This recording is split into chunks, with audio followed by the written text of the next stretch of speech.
Amin. Apa kabar? Luar biasa. Saya udah lama nggak kesini ya.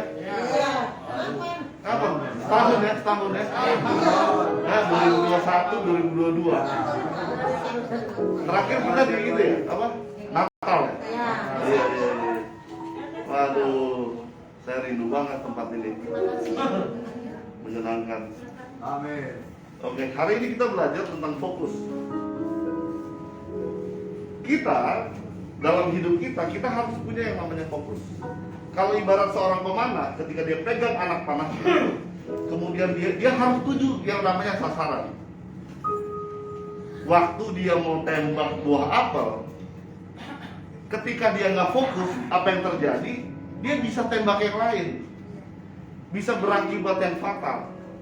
Kalau saya mau kejar pencuri pakai panah, kemudian panah mau saya tembakkan sebagai ke pencurinya supaya dia berhenti dan dia terjatuh, akan menjadi masalah yang besar buat saya ketika arahnya salah, ketika yang ditembak salah. Amin. Hari ini kita mau belajar bagaimana supaya kita fokus sama Tuhan. Oke, kita buka Alkitab. Kita buka Alkitab dari Matius 14. Kiranya kita pulang kita bawa sesuatu, kita bawa ke rumah, kita bawa kemanapun kita pergi, dan kita bisa bagi ke orang sekitar kita dan menceritakan fokus kita harus Yesus.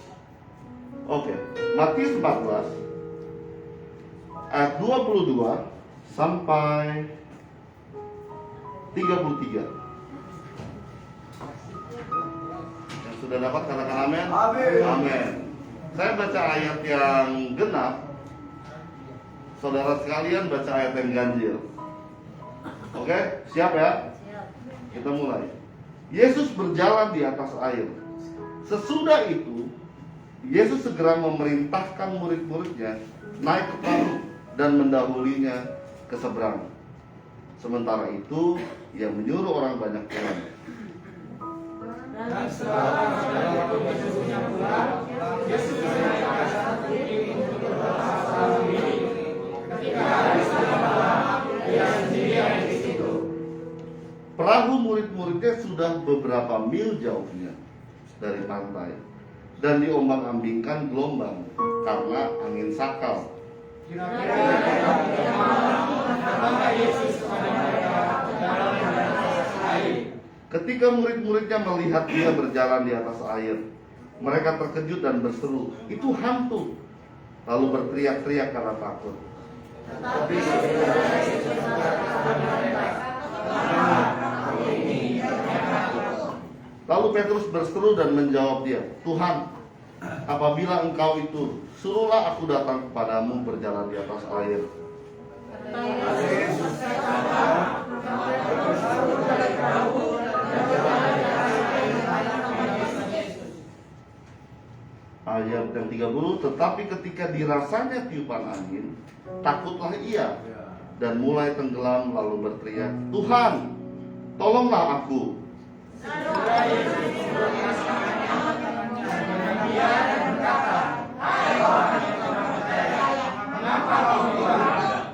Lalu mereka naik ke perahu dan angin pun redalah.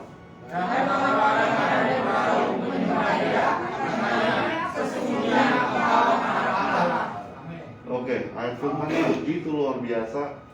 Ini cerita kisahnya. Kalau kita baca sebelum-sebelumnya, ini ada Yesus ngasih makan 5.000 orang. Setelah peristiwa Tuhan Yesus kasih makan 5.000 orang, kemudian Yesus suruh murid-muridnya pergi ke seberang.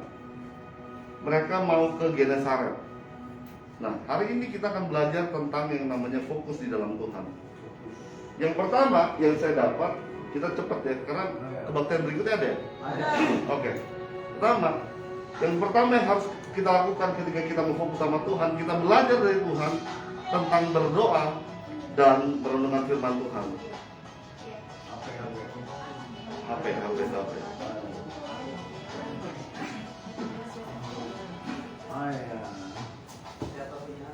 Oke.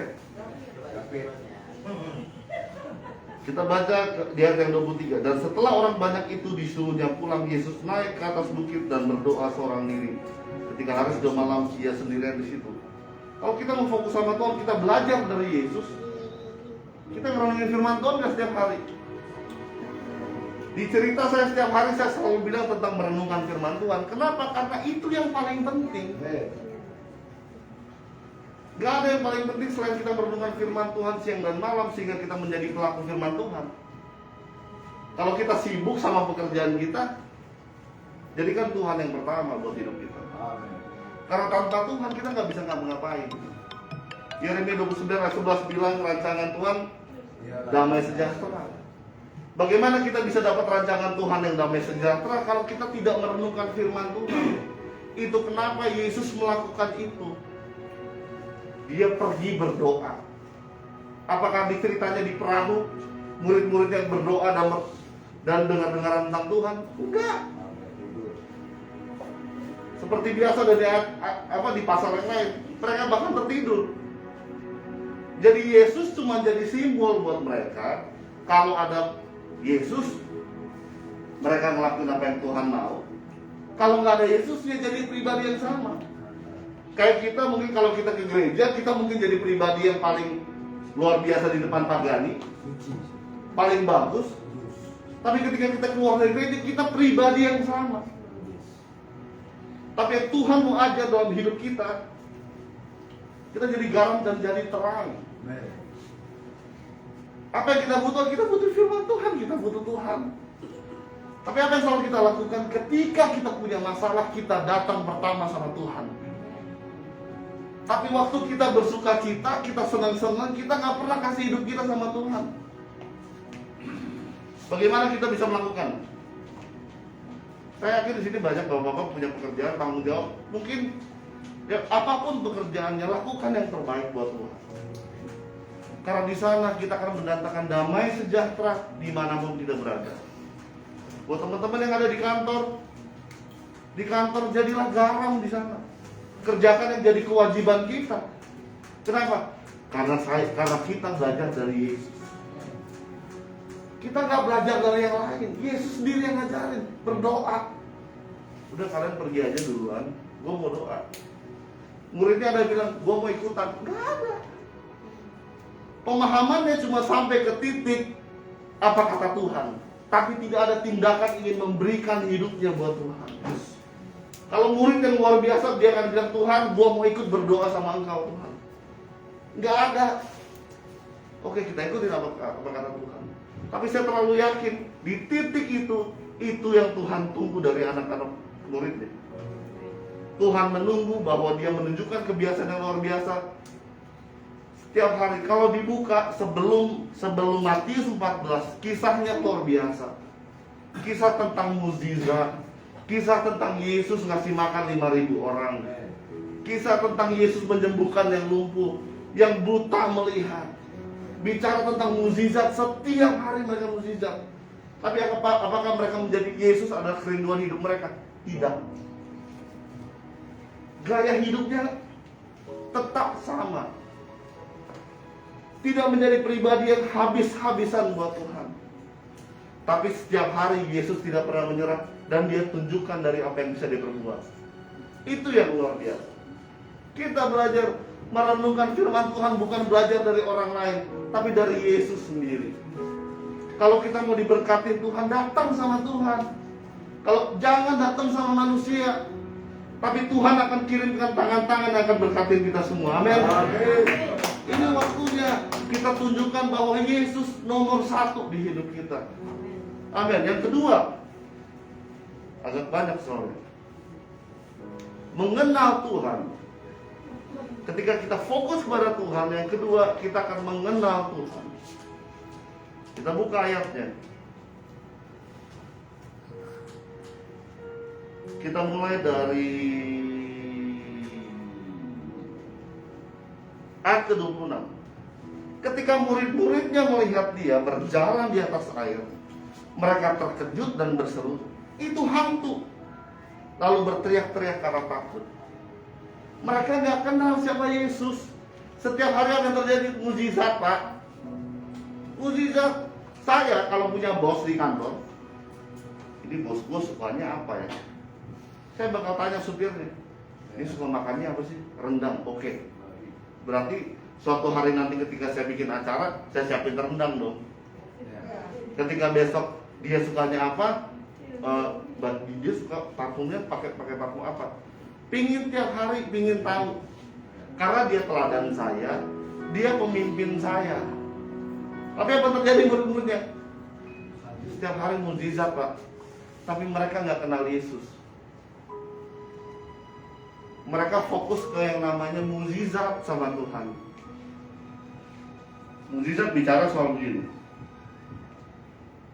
Menyembuhkan yang buta melihat, yang lumpuh berjalan, kasih makan 5.000 orang. Terus apa lagi? Mati dibangkitkan. Ya. Tapi ketika dia ngelihat pribadi yang ada di sana, kenapa dia bilang hantu? Kenapa dia nggak bilang itu Yesus?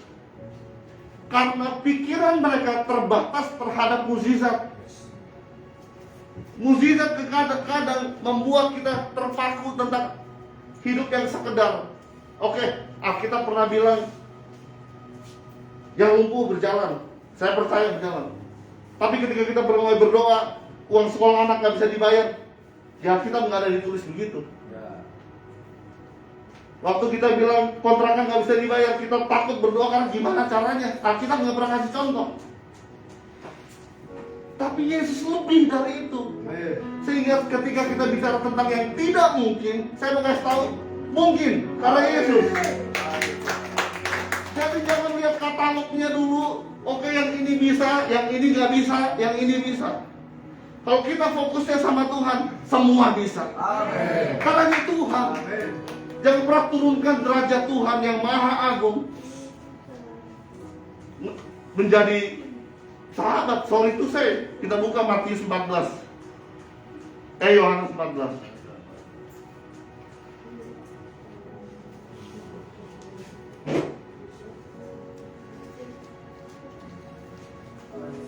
Yohanes 14.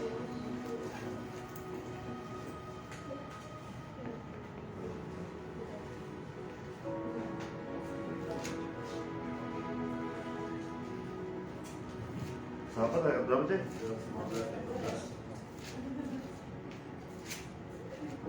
Sorry.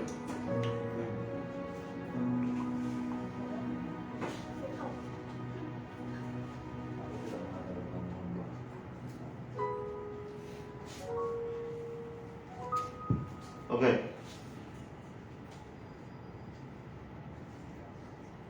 Yohanes 14.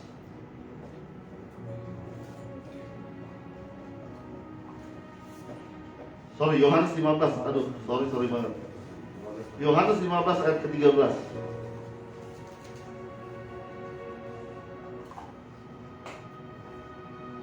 Oke, kita baca. Tidak ada kasih yang lebih besar daripada kasih seorang yang memberikan nyawanya untuk sahabat-sahabatnya. Kamu adalah sahabatku jikalau kamu berbuat apa yang kuperintahkan kepadamu. Tuhan mana yang turunkan derajatnya supaya jadi sahabat kita? Cuman Yesus. Tapi bahayanya ketika kita anggap Tuhan sebagai sahabat, kita recehkan dia. Karena sahabat yang saya punya ngecewain saya. Karena sahabat yang saya punya bisa bikin saya bete.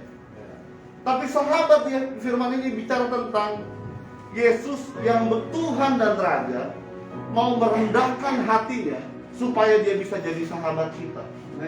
Supaya kita tidak merasa dia jauh dari kita. Tapi karakteristik sahabat yang apa? Kita baca ayat yang ke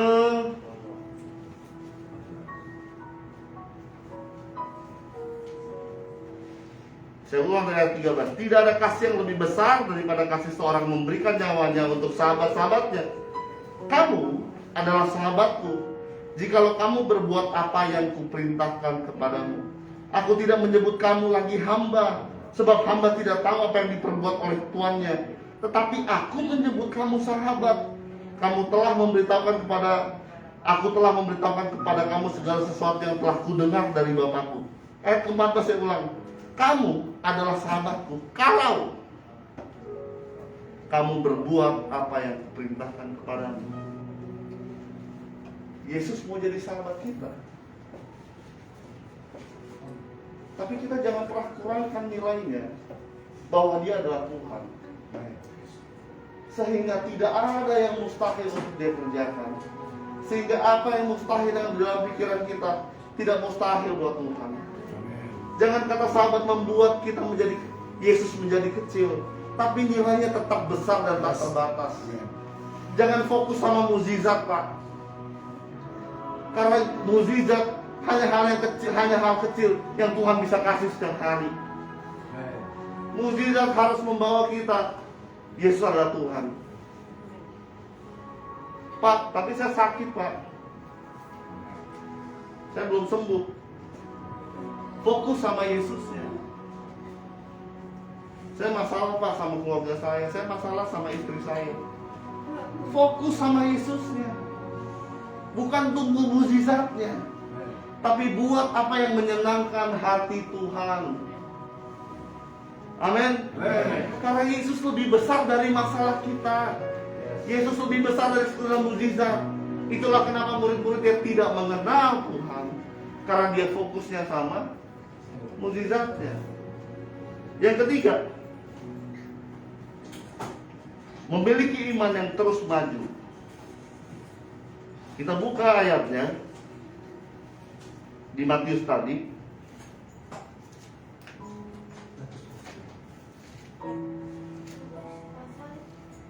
Matius 14.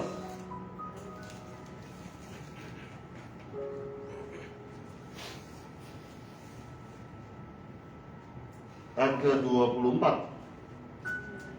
Perahu murid-muridnya sudah beberapa mil jauhnya dari pantai dan diombang-ombingkan gelombang karena angin sakal. Angin sakal itu angin lawan arah, Pak. Jadi kalau kita mau ke sana, anginnya ke kita. Stuck, diam di tempat. Kita jangan punya iman seperti angin sakal. Kita harus maju terus. Jangan berhenti. Nggak apa-apa, Pak, kan saya masih Kristen. Tapi Tuhan punya goal yang lebih hebat daripada apa yang pernah kita bayangkan. Terus maju berjalan. Tuhan punya rencana yang luar biasa kok. Jangan pernah berhenti karena khotbahnya nggak enak, Pak. Saya bete sama pemain keyboardnya, Pak. Saya bete sama pendetanya, Pak. Kita diam di tempat, bahkan cenderung mundur. Makanannya nggak enak, Pak. Nah, tuh. Ruangannya panas, Pak. Gerejanya kecil, Pak. Tapi bagaimana kita berubah doa kita, Tuhan jadikanlah aku alat untuk memperbesar kerajaan. Sehingga kita maju terus, iman kita maju terus. Bukan iman yang disendokin setiap hari, disuapin. Tapi mulai keluar dari zona nyaman kita sebagai seorang Kristen untuk beritain kabar baik ke semua orang bahwa Yesus tidak terbatas. Itu mengapa kalau bisa perahunya berhenti, kita berenang, Pak. Jalan terus. Persekutuan doa ini akan terus berjalan ketika kita sama-sama mendayung dan melaju bersama.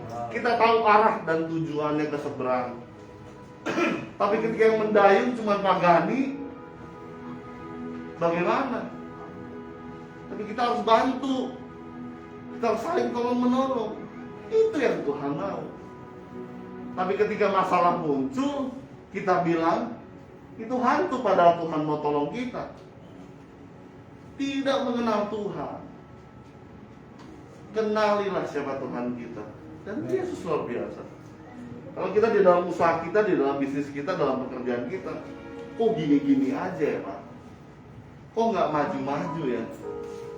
Dagangan saya gini-gini aja, corona bikin saya nggak laku, semua nggak ini. Udah kita cek belum? Kita libatin Tuhan apa enggak?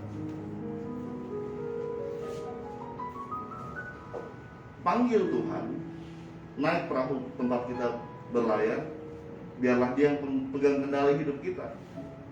Libatkan Dia, karena Dia yang paling tahu arah mana yang paling benar.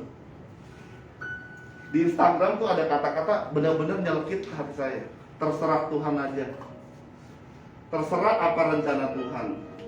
Kemarin rencana saya berantakan semua, jadi terserah apa kata Tuhan. Kadang-kadang kita udah susun yang bagus, kemana kita mau pergi, diberantakin semua. Karena Tuhan tahu yang terbaik buat kita. Waktu Tuhan bikin belok jalan kita, pilihannya cuma dua, kita bersyukur atau marah. Kalau bersyukur ternyata datangin kebaikan. Tapi kalau kita marah, tapi kan gua nggak mau itu Tuhan. Saya punya keinginan lain, saya punya mimpi yang lain. Tapi biarlah kehendak Tuhan yang jadi di dalam hidup kita. Karena itu sudah cukup. Oke? Masih? Lanjut. Oke. 4. Jangan fokus sama mukjizat. Apa yang terjadi ketika Petrus minta berjalan di atas air? Dikasih sama Tuhan? Dikasih, Pak. Apa kata Tuhan?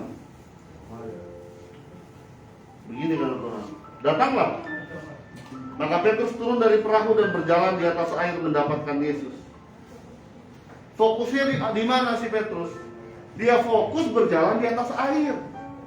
Tapi Tuhan bilang datanglah kepada dia. Kita maunya enak, kabarnya bagus. Kalau doain orang ke rumah sakit, Tuhan sembuhkan supaya sembuh. Tapi beda ceritanya ketika mendoakan orang, orangnya Tuhan panggil. Tapi beda kehendak Tuhan yang jadi. Kita datang sama Tuhannya, bukan jangan pernah kita datang sama mukjizatnya. Kalau bikin mukjizat banyak yang bisa bikin, Pak. Kita pergi ke dukun-dukun juga mereka bisa. Bego ganjang. Tapi fokus sama Yesusnya. Karena ketika fokus sama Yesusnya, kita bisa berjalan, kita bisa berdiri dimanapun berada, sekalipun di dalam air. Kita cuma percaya mukjizatnya itu ketika kita berjalan di atas air. Kita tidak pernah berpikir bahwa Tuhan bisa bikin banyak cara. Sekalipun kita berenang, yang penting kita dapetin Tuhan. Karena tidak ada yang kita butuhkan selain Tuhan Yesus, Pak. Karena Tuhan Yesus cukup. Buat saya, Yesus segala-galanya. Saya pernah cerita, saya di dalam penjara, Pak. Tapi itu pengalaman paling fenomenal dalam hidup saya. Di mana saya menemukan Tuhan. Tapi saya mau rubah perspektifnya, di mana Tuhan menemukan saya. Ketika dia menemukan saya, dia tempatkan saya dimanapun berada, Pak. Saya katakan, Tuhan, saya mau. Saya tidak pernah menyesal satu hari pun ketika saya berjalan sama Tuhan. Badainya, sakalnya, luar biasa. Harapannya apa? Mukjizat. Kalau bisa hari ini Tuhan saya keluar. Saya ubah cara pandang saya. Bahwa biar kehendak Tuhan yang terjadi dalam kehidupan saya kerjakan bagian saya fokus sama Tuhan setiap hari. Kami melayani Tuhan setiap hari, saya sama Bace. Terserah kata Tuhan apa gimana. Tanggal 25 Desember itu pun saya belum tahu akan keluar apa enggak tahun 2020. Akhirnya keluar. Tapi benar-benar saya begitu merasakan Tuhan yang atur, Tuhan yang create, Tuhan yang setting semua. Dan semuanya luar biasa. Kalau Bapak main, entah main ke kantor saya, ke tempat saya, kita ngobrol, itu mungkin berhari-hari gak selesai, Pak. Setiap hari berjalan di dalam Tuhan. Kita pakai tas, mau sehebat apapun kita, sejago apapun, Pak. Ketemu penjaga, siapa? Tidak membuat kita sehebat apapun kita, sejago apapun membuat kita jadi gini. Ya, Pak? Enggak. Benar-benar kita ditundukkan, diproses, dan kita mau. Oh, pikir-pikir cuma bisa ketawa, Pak. Gila nih. Ari yang dulu, Pak, mana mau, Pak. Saya ajak berantem dulu, baru gini-gini saya bilang. Nggak ada cerita. Tapi benar Tuhan bikin merendahkan hati saya sesuai apa yang Tuhan mau. Dia banting saya, Pak. Saya bilang, Tuhan udah berhenti. Enggak, bentuknya bukan keinginan saya. Tuhan ini udah bagus, udah keren kok, udah pelayanan kok. Tapi Tuhan banting lagi, Tuhan hancurkan lagi. Dia bentuk sebagai bejana yang bagus yang Tuhan mau. Sakit Tuhan, dia bakar lagi, dia kerasin lagi. Mungkin kita ngalamin hal yang sama yang seperti saya alami, di posisinya berbeda, tempatnya berbeda. Tapi mata Tuhan lebih tahu apa yang terbaik buat kita. Tuhan punya kacamata sendiri, sehingga di dalam dia semuanya damai sejahtera, semua aman Pak. Ada di tempat ini, mungkin kita dalam kesulitan, dalam kesusahan, ada Yesus Pak. Bu, ada Yesus. Suamimu lari, ada Yesus. Doakan, dia akan kembali. Berharap sama Yesus. Kalau selama ini kita tidak pernah mengasihi orang sekitar kita, mulai saat ini kita doakan mereka, kita peluk mereka, karena mereka juga butuh Yesus. Jangan egois, jangan simpan Yesus buat kita sendiri. Itulah kenapa saya terlalu excited Pak ketika misalnya cerita tentang dimanapun, ayo tarik kesaksian kepada Bang Adi. Siapa? Saya bilang. Pak C bilang, bro, kita pelayanan sini, ayo C. Tidak pernah kita bilang enggak, ayo. Bukan tentang saya lagi, tetapi tentang Kristus yang hidup di dalam kehidupan saya. Saya kalau kosong nih, saya selalu panggil Pak C ke ruangan saya. Gimana C, lu dapat apa hari ini? Walaupun kita nggak dapat apa-apa, kita cerita, kita buka kitab, kita doa bareng, kita sharing gimana kehidupan keluargamu, gimana kehidupan keluarga saya, gimana kita punya mimpi apa nih, apa yang bisa kita buat Tuhan untuk menyenangkan hati Dia. Nggak sempurna kita Pak, tapi biarlah Tuhan yang menyempurnakan untuk kemuliaan Dia. Dia tahu yang terbaik buat kita. Kita nggak pernah berpikir apa yang kita dapat, enggak, karena Tuhan udah cukup kasih kita. Nggak pernah berhitung ini kalau begini gimana ya, nggak pernah ragu. Kalau kita butuh cari, kita cari. Kita semangat setiap hari, sampai teman-teman kita tuh bingung, kok bisa begini. Saya cuma bisa bilang ya karena saya ketemu Dia. Di dalam hari-hari saya berjalan, Tuhan pelihara hidup saya begitu luar biasa. Tuhan yang sama akan berkatin bapak-bapak dan ibu-ibu. Amin. Karena kasihnya sempurna. Amin. Amin. Next, dok semangat. Amin. Harus ya. Apa yang terjadi ketika kita fokus sama Tuhan? Yang terakhir, Tuhan tetap setia. Ayat ke-30. Tetapi ketika derasnya tiupan angin, takutlah ia dan mulai tenggelam lalu berteriak, Tuhan tolong aku. Waktu kita lagi senang-senang, lagi suka-suka dengan pikiran kita, dengan apa yang kita harapkan, dengan apa yang kita mau, akhirnya kita jatuh. Apa yang Tuhan lakukan? Tuhan tetap tolong. Tuhan setia di saat kita tidak setia. Kisah ini harusnya menjadi cambuk buat kita sebagai manusia. Bukan jadi mempermainkan Tuhan. Oke, kalau saya nggak setia, Tuhan tetap setia. Membuat kita menjadi lebih tahu diri. Baik banget Tuhan. Hari ini kita bisa berkumpul di tempat ini, bisa nyanyi, bisa bersuka cita, bersukaria, dengar senyum satu dengan yang lain, dengar firman Tuhan, nyembah Tuhan. Apa yang kurang Pak? Nggak ada. God is enough for me, kalau kata lagu. God is enough. Tuhan cukup buat kita. Mau kaya sekaya apa Pak? Teman-teman saya banyak yang kaya Pak. Tapi kalau dia nggak ngerasain damai sejahtera, nggak ada artinya. Tapi ketika kita punya damai sejahtera dimanapun kita berada, susah apapun hidup kita, cukup Tuhan buat saya. Karena bicaranya bukan tentang kita lagi. Saya tutup dengan kisah garam. Matius 5, 4 ya. Matius 4, 5. Yes. Matius 5, 13 dan 16. Kamu adalah garam dunia. Jika garam itu menjadi tawar, dengan apakah diasinkan? Tidak ada lagi gunanya selain dibuang dan diinjak orang. Garam bukan, pada masa itu, garam bicara tentang, pada awalnya Yesus bilang, kamu akan menjadi penjala manusia ke Petrus. Garam bicara tentang ketika tangkapannya sudah ditangkap, maka kemudian diasinkan dengan garam untuk menjaga dan melindungi supaya nggak busuk. Itulah kenapa kita ada di sini, Pak. Supaya kita jadi garam. Amin. Supaya kita bisa menggarami orang sekitar kita, supaya mereka tidak rusak, tidak hancur dan tidak busuk. Mereka butuh kabar baik ini, Pak. Mereka butuh Tuhan melalui hidup kita. Saya mau bilang, kamu ditunjuk sama Tuhan. Tuhan yang pilih kita.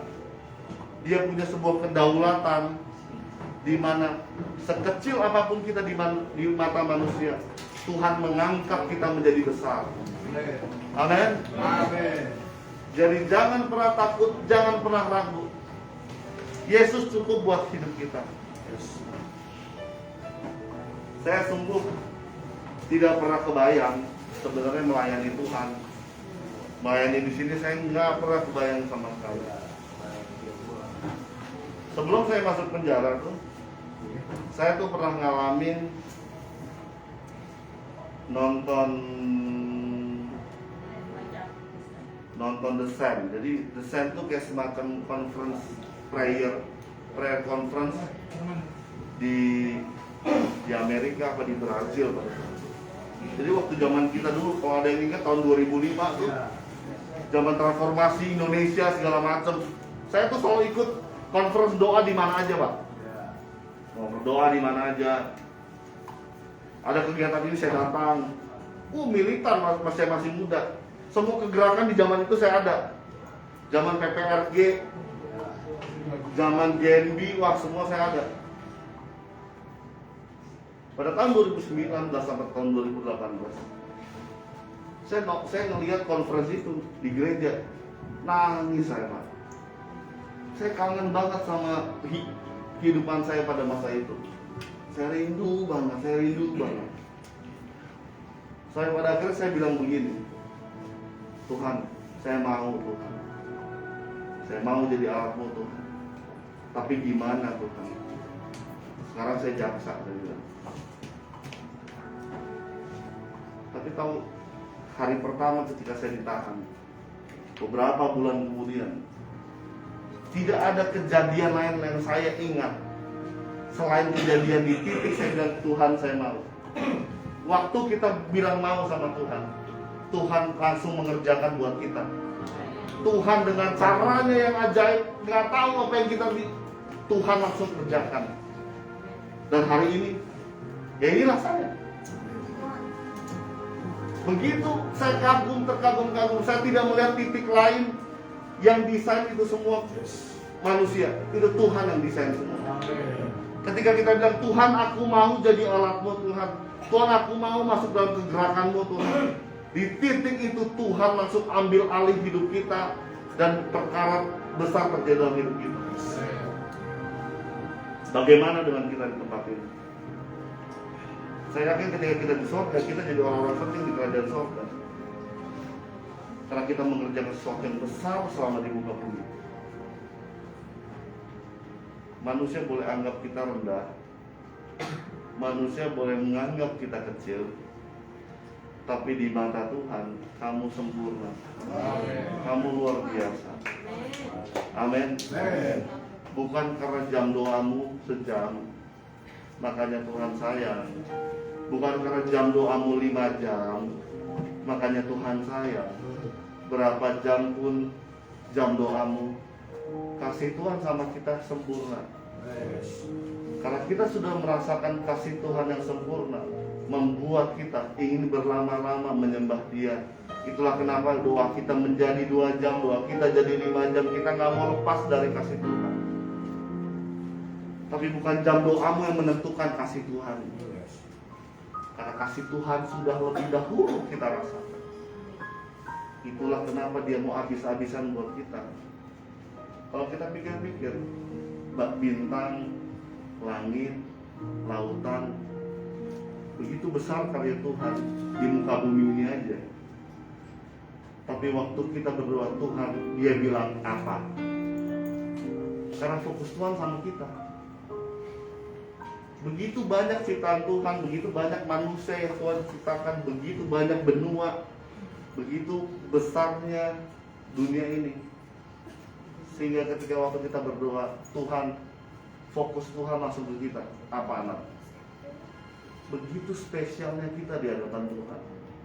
Jadi nggak pernah takut, jangan pernah takut. Saya nggak punya teman Pak, ada Yesus. Saya nggak tahu sampai kapan Pak, ada Yesus yang temenin. Semangat, Yesus sayang sama kita, Yesus pasti tolong kita. Amin. Kita bangkit berdiri beri kemuliaan buat Tuhan.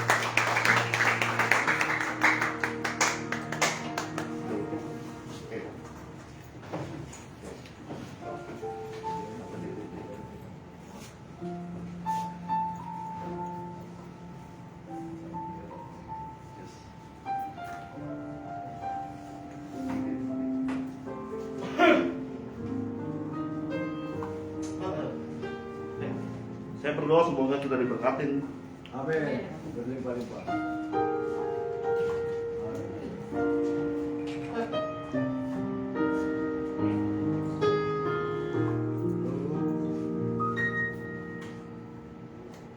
Sejauh timur dari barat, Engkau membuang dosaku.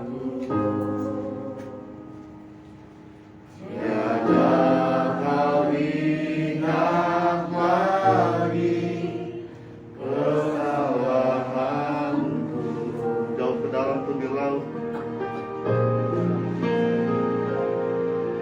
jauh ke dalam tubir laut, Kau melemparkan dosaku.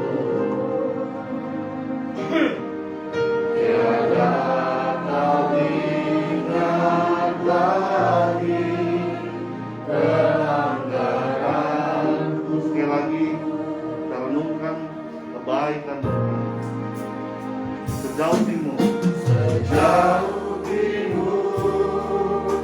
dari barat, Engkau membuang dosaku. Amin. Tiada kau perhitungkan kesalahanku. Jauh ke dalam tubir laut, jauh ke dalam tubir laut, Kau melemparkan dosaku. Amin. Tiada kau ingat lagi pelanggaranku. Betapa besar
Hari ini kami datang sama Engkau Tuhan. Di dalam kelemahan kami Tuhan, di dalam ketidakberdayaan kami Tuhan, kami mau datang sama Engkau Bapa. Terkadang kami menjalani menjadi anak-Mu Tuhan, kami ogah-ogahan, kami mudah jenuh Tuhan, sehingga membuat ketika ada tantangan datang dalam hidup kami meninggalkan Engkau Tuhan. Hari ini kami diingatkan untuk fokus sama Engkau Bapa. Kami ingin mengenal Engkau lebih dalam lagi. Kami ingin merenungkan firman-Mu setiap hari Bapa. Sehingga fokus kami bukan hanya mukjizat Tuhan, tapi fokus kami adalah Engkau Tuhan. Amin. Bahwa kesetiaan-Mu sempurna untuk hidup kami. Amin. Terima kasih Bapa. Kami ingin bangkit Tuhan, kami ingin berjalan Tuhan. Dan kami tidak ingin takut dan kami tidak ingin dikalahkan oleh masalah kehidupan kami. Tapi biarlah campur tangan-Mu Tuhan mengubah paradigma pemikiran kami bahwa semua akan baik-baik saja. Karena Engkau yang bela kami Tuhan. Tuhan, hamba-Mu selesai berbicara di tempat ini, tapi Engkau menyertai mereka kemanapun mereka pergi. Mereka tidak akan pernah merasa kosong, mereka tidak akan merasa sendiri Tuhan. Karena ada Tuhan Yesus yang belain mereka. Manusia boleh berkata-kata tentang hal yang buruk buat kami Tuhan, tapi rancangan-Mu terlalu damai sejahtera buat kami. Terima kasih Tuhan, kami minta ampun untuk segala kesalahan dan dosa kami Tuhan, yang kami lakukan dalam perkataan kami, perbuatan kami maupun pikiran kami Tuhan. Layakkan kami terus Tuhan menjadi alat-Mu kemanapun kami pergi Bapa. Biarlah nama-Mu yang semakin besar Tuhan. Terima kasih Yesus, Engkau sungguh baik. Pertemuan kami di sesi berikutnya Tuhan, dan biarlah kuasa-Mu yang menyempurnakan kami Tuhan. Segala puji, hormat dan kemuliaan hanya buat Engkau Tuhan. Di dalam nama Yesus kami telah berdoa dan kami telah mengucap syukur. Yang percaya sama-sama kita katakan amin.